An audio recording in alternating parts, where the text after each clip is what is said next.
Shot for the moon, hit the foot.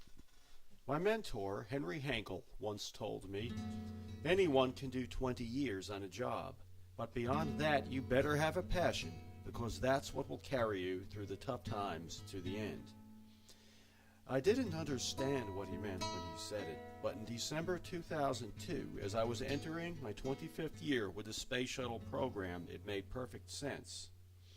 The negative attitude from my management toward my vision to document first-hand experiences became increasingly more caustic.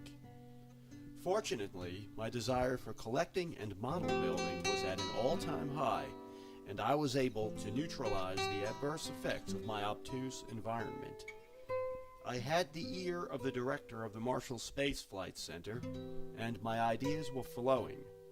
My final sanctioned event with Art Stephenson was in October 2002, when NASA headquarters decided to relocate Marshall Space Flight Center Deputy Director Jim Kennedy to Kennedy Space Center. A shuttle model was commissioned for him and autographed by the Marshall Space Flight Center management team. I had hit a home run.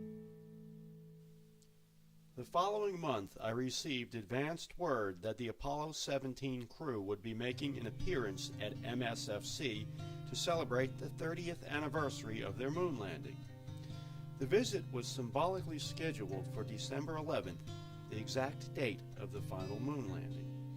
I was excited at the possibility of seeing Gene Cernan and Harrison Schmitt, two of my boyhood heroes.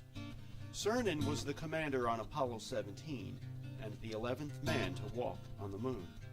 Schmitt, who served as senator from New Mexico from 1977 to 1983, was the 12th man on the moon as well as the first and only scientist. Interestingly, Schmitt returned to the lunar lander first, which made Cernan the last man on the moon. With a unique idea and a short lead time, I approached Art Stephenson with the concept of creating two shuttle-shaped lunar surface models to celebrate their visit. My idea would then take it to another level and use external tank exterior insulation foam to create the moon surface. I planned to use indigenous stones from the Marshall Rocket Park on Redstone Arsenal, sprayed silver to simulate moon rocks, and a miniature moon rover, which was the lunar surface vehicle managed by MSFC during the moon program. My vision was to show that without the Apollo program, there would be no shuttle. The one-of-a-kind art pieces with the theme "Building Off the Shoulders of Giants" would be autographed by the Apollo crew. One would be donated to the upcoming 10th annual Great Moon Buggy Race in Huntsville and awarded to the winning team. The second art piece would remain in my private collection. The Great Moon Buggy Race is an annual event supported by MSFC at the Space and Rocket Center. Teams of high school and college students build non-motorized, two-person vehicles to specification for a moon excursion. The top team receives cash prizes, publicity, and a team award. Stevenson's assistant contacted me a few days later, saying, "Art turned down the idea. He feels your project is too commercial." I had expected a positive response from him, and when that didn't happen, I was surprised and disappointed. I felt that because the idea was presented through someone else, his decision was due to his lack of understanding about the idea of supporting the 10th anniversary of the Moon Buggy Race and continue to move forward with my vision. Utilizing my good standing with public affairs, I presented my idea to them. I thought if it became their idea, it could force a compromise on his part. I could clearly see the win-win situation, and they did too. Public Affairs took ownership of the idea and orchestrated a plan that I would be on standby with the lunar models in the Heritage Gallery adjacent to the auditorium where the Apollo 17 crew would be speaking. They scheduled a 10-minute window for me to secure the signatures and have pictures taken before they entered the auditorium. I assumed the plan would fly or die when they coordinated the protocol schedule with Stephenson. I was highly motivated by the thought that the last two men who walked on the moon in the 20th century, Gene Cernan and Harrison Schmitt would be signing my art pieces. On the morning prior to the Apollo 17 crew visit, I was on pins and needles. I had a sense that Stevenson might not have been included in the public affairs plan, and I was apprehensive about moving forward, knowing I could be in direct defiance of his decision.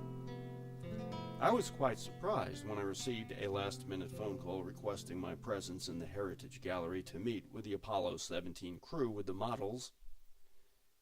Knowing I had only 10 minutes and aware of the fact that Art Stevenson would be on stage warming up the Marshall team in the adjacent auditorium during that time, I convinced myself the plan would go without a hitch.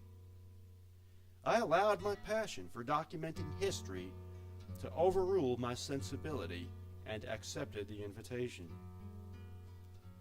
An hour later, I was with a NASA photographer waiting in the gallery with the lunar models when I saw astronauts Cernan and Schmitt being escorted through the main door and greeted by high-ranking dignitaries in a receiving line.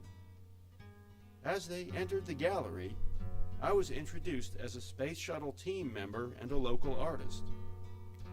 I proceeded to explain how the models were made and shared the theme, building off the shoulders of giants.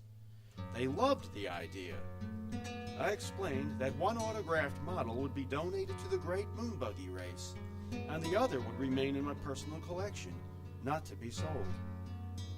After they autographed the models and the NASA photographer finished taking pictures, I packed up and was ready to make my exit. Just then, the MSFC coordinator for the Moon Buggy Race arrived in the gallery and requested a picture with the astronauts, myself, and the lunar model.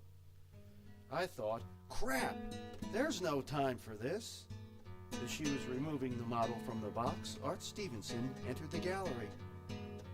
The glare on his face confirmed he had definitely not sanctioned the public affairs plan. My stomach bottomed out. I had anticipated a quiet meeting with the astronauts and carefully calculated the time. But I didn't anticipate the number of people that would be in the room, all the cameras flashing, or a last-minute photo request. Time had run out and the situation had gotten out of control. Without saying a word and undetected by anyone else, Stevenson's piercing stare forced me out of my position. He stepped into the picture with the coordinator and the two astronauts.